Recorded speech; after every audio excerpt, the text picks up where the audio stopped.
Hello दोस्तों, नमस्कार। आप लोगों का एग्री स्टडी 92 में बहुत बहुत स्वागत है। आज हम बीएससी एजी थर्ड सेमेस्टर का क्वेश्चन पेपर देखने वाले हैं, environmental studies and disaster management 2024-25 का।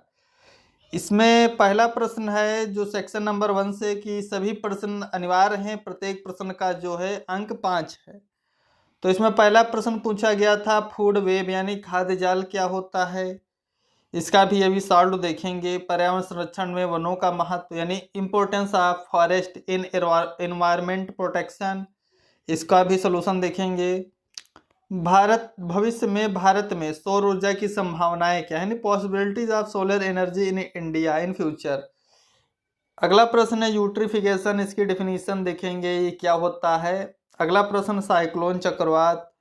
अगला प्रश्न है गैर सरकारी संगठनों की आपदा प्रबंधन में भूमिका, ये क्वेश्चन पूछा गया था, ये 5वां नंबर के थे। सेक्शन ए के सभी हम सॉल्व क्वेश्चन अभी देखेंगे। अगला है सेक्शन नंबर बी, ये लॉन्ग आंसर टाइप क्वेश्चन है। इसमें क्या है कि किसी एक प्रश्न का उत्तर दीजिए, प्रत्येक प्रश्न के लिए 10 अंक दिए गए हैं।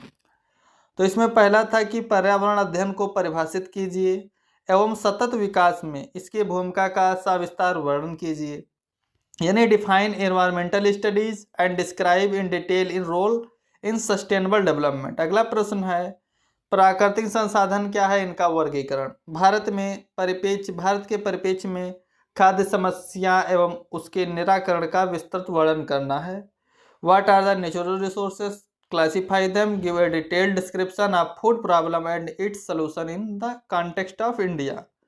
अगला प्रश्न पूछा गया था पादप अनुकूलन से आप क्या समझते हैं। What do you understand by plant adaption, जिसे बोलते हैं। मरुद भूमि के पौधों के विभिन्न आकारी क्रियात्मक गुणों का वर्णन करना था, यानी what do you understand by plant adaptations, describe in detail the various morphological physiological characteristics of xerophytic plants के बारे में करना है। अगला प्रश्न है जैव विविधता क्या है, जैव विविधता के विभिन्न स्तरों का उल्लेख करते हुए जैव विविधता संरक्षण के उपाय लिखिए, यानी what is the biodiversity, mentioning the different levels of biodiversity, write measure for biodiversity conservation. अगला है section number C, long answer type question. इसमें भी प्रत्येक जो प्रश्न है 10 अंकों का है। इसमें पहला प्रश्न है कि खनिज संसाधनों का विस्तृत वर्णन करते हुए उनके संरक्षण के उपाय लिखिए। खनिज संसाधनों का विस्तृत वर्णन करते हुए उनके संरक्षण के उपाय लिखिए। Giving a detailed description of mineral resources, write measure for their conservation. अगला प्रश्न है पर्यावरण से आप क्या समझते हैं, what do you understand by environment. अगला और इनका जो क्लासिफिकेशन करना है पर्यावरण प्रदूषण का और जल प्रदूषण के कंट्रोल के क्या उपाय हैं उनको लिखना है। What do you understand bye environmental pollution, classify them, right measure of control water pollution. अगला प्रश्न है वायु प्रदूषण को परिभाषित कीजिए, वायु प्रदूषण के विभिन्न प्रभाव एवं उनके प्रभावी नियंत्रण के उपाय लिखिए, यानी define air pollution, right about the various effect of air pollution and classify them. अगला प्रश्न है आपदा क्या है, आपदा का प्रबंधन का वर्गीकरण कीजिए, आपदा प्रबंधन में केंद्र सरकार की भूमिका को लिखिए, यानी व्हाट इज डिजास्टर मैनेजमेंट, उसकी परिभाषा लिखना है। डिजास्टर मैनेजमेंट की classify disaster management, write the role of the central government in disaster management. Disaster management में सेंट्रल गवर्नमेंट की क्या भूमिका है उसको लिखना है। तो जो पेपर था ये बहुत सिंपल था कह सकते हैं। इसमें जो लॉन्ग आंसर टाइप क्वेश्चन है उसमें 5-5 प्रश्न दिए गए, जिसमें से एक ही करना था, ये 10 अंकों वाले थे। सेक्शन नंबर ए था, उसमें जो प्रत्येक प्रश्न करना था ये 5-5 नंबर का था, ये वाला थोड़ा टफ था। इसके जो हम सेक्शन नंबर 1 है उसका सोल्यूशन देखेंगे। पहला पूछा गया था खाद्य जाल यानी फूड वेब। फूड वेब क्या होता है, किसी पारिस्थितिकी तंत्र में जीवों के बीच ऊर्जा और पोषक तत्वों के प्रवाह को दर्शाने वाला एक जटिल आरेख, जिसमें कई खाद्य श्रृंखलाएं एक दूसरे से जुड़ी होती हैं, उनसे खाद्य श्रृंखला या फूड वेब कहते हैं। यानी किसी पारिस्थितिकी तंत्र में जीवों के बीच ऊर्जा और पोषक तत्वों के प्रवाह को दर्शाने वाला एक जटिल आरेख, जिसमें कई खाद्य श्रृंखलाएं एक दूसरे से जुड़ी होती हैं, उसे खाद्य जाल कहते हैं। देख सकते हैं आप जैसे घास है, घास को खाएगा तिलचट्टा, तिलचट्टा को मेढक, मेढक को सांप, चील, मोर। इनका जब डिकम्पोजिशन होगा आफ्टर डेथ तो ये फिर घास को न्यूट्रिशन प्रदान करना है, घास में एनर्जी कन्वर्ट हो जाएगी। तो यही जो है फूड वेब चलता रहता है, एक दूसरे से रिलेटेड है फूड वेब। अगला प्रश्न है पर्यावरण संरक्षण में वनों का महत्व, नहीं क्या है इम्पोर्टेंस ऑफ फॉरेस्ट या प्लांट्स इन क्या है कंजर्वेशन ऑफ इन्वायरमेंट। तो इसमें जो था प्लांट्स क्या करते हैं, तो प्लांट्स कंट्रोल एयर पोल्यूशन, और क्या है कि प्लांट्स कंट्रोल ओवर जो टेम्परेचर होता है, कार्बन सिंक, जो पेड़ पौधे हैं वो कार्बन को सोखते हैं, कार्बन डाइऑक्साइड गैस को, और water set production, water set production यानी सॉइल को जो है जल क्षरण से बचाते हैं, उनको कवर्ड करते हैं। इट इंक्रीज सॉइल फर्टिलिटी, जो फॉरेस्ट होते हैं सॉइल की फर्टिलिटी यानी उर्वरता को बढ़ाते हैं। फॉरेस्ट प्रिवेंट लैंडस्लाइड, जो लैंडस्लाइड्स होती हैं पहाड़ी क्षेत्रों में उनको फॉरेस्ट रोकते हैं। और forest provide natural habitat for wild life, यानी जो जंगल होते हैं उन पेड़ पौधों के लिए प्राकृतिक आवास प्रदान करते हैं। Forest control loss of biodiversity, यानी फॉरेस्ट जो है क्या करते हैं, जो बायोडाइवर्सिटी है उसकी हानि को रोकते हैं।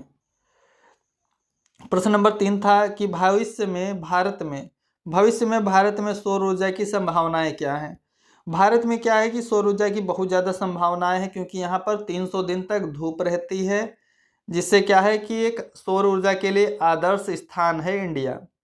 भारत का जो है 2030 तक लक्ष्य है कि 500 हम गीगावाट तक नवीनीकरण ऊर्जा प्राप्त करें, जिसके लिए सौर ऊर्जा का है एक महत्वपूर्ण स्रोत या संसाधन मान सकते हैं। उसकी प्राप्ति करने के लिए भारत में साल दर साल क्या है बढ़ती ऊर्जा मांग को देखते हुए सौर ऊर्जा क्या है एक महत्वपूर्ण स्रोत है। अंतर्राष्ट्रीय सौर संगठन जिसे बोलते हैं ISA, अंतर्राष्ट्रीय सौर गठबंधन, तो इसका जो मुख्यालय है वो इंडिया में है, यानी गुरुग्राम हरियाणा में है। इंटरनेशनल सौर अलायंस, भारत वैश्विक जो सौर ऊर्जा बाजार में अग्रणी बनने की क्षमता रखता है। अगला प्रश्न है यूट्रिफिकेशन यानी सुपोषण क्या होता है। सुपोषण क्या होता है, सुपोषण एक प्रक्रिया है जिसमें किसी जल निकाय जैसे झील, नदी, तालाब आदि में पोषक तत्वों जैसे नाइट्रोजन, फास्फोरस आदि की मात्रा में वृद्धि हो जाती है, जिससे क्या होता है पौधे शैवाल ज़्यादा मात्रा में वृद्धि करते हैं, पानी की सतह पर फैल जाते हैं, जिससे क्या होता है जल में ऑक्सीजन की कमी होगी, जो जलीय जीव हैं मछलियाँ आदियों की मृत्यु हो जाती है। यही प्रोसेस क्या होती है यूट्रिफिकेशन बोलते हैं। तो आप देख सकते हैं सुपोषण एक प्रक्रिया है जिसमें किसी जल निकाय जैसे झील, नदी, तालाब आदि में पोषक तत्वों जैसे नाइट्रोजन, फास्फोरस आदि की मात्रा में ज़्यादा वृद्धि हो जाती है, जिससे क्या होता है जल में ऑक्सीजन की कमी हो जाती है, जिसके फलस्वरूप जलीय जीव जैसे मछलियां आदि की मृत्यु हो जाती है। यही प्रोसेस है सुपोषण या यूट्रिफिकेशन। अगला प्रश्न है चक्रवात, साइक्लोन क्या होता है। चक्रवात जो है वायुमंडल में बनने वाली हवाओं की एक तीव्र घूर्णन प्रणाली है।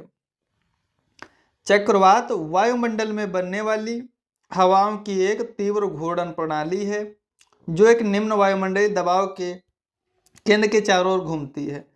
चक्रवात वायुमंडल में बनने वाली हवाओं की एक तीव्र घूर्णन प्रणाली है जो एक निम्न वायुमंडलीय दबाव के केंद्र के चारों ओर घूमती है। जो साइक्लोन होते हैं उनको 2 टाइप्स में बांट सकते हैं। एक उत्तरी गोलार्ध में, उत्तरी गोलार्ध वाले जो होते हैं वो हवा की वामावर्त दिशा में घूमते हैं। वामावर्त दिशा होती है घड़ी की विपरीत सुई की दिशा। एक होता है दक्षिणी गोलार्ध वाले साइक्लोन। दक्षिणी गोलार्ध में क्या होता है हवा जो दक्षिणावर्त यानी घड़ी की सुई की दिशा में घूमती है।